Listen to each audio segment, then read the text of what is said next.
Alam nyo ba kung sino ang top 3 na pinakamayaman na komedyante sa Pilipinas? Halika, alamin natin.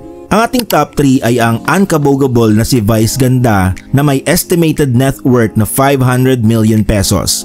Nagsimula lamang siya sa mga bars bilang stand-up comedian, ngunit dahil sa husay sa pagpapatawa ay nagtuloy-tuloy na ang kanyang karir sa showbiz.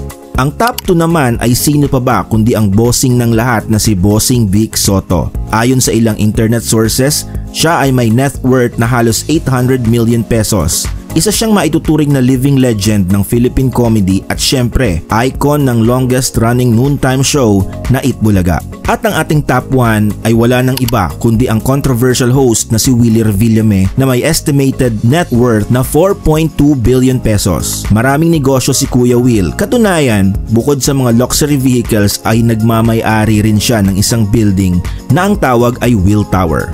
Well, ano pa bang masasabi natin kundi sana all?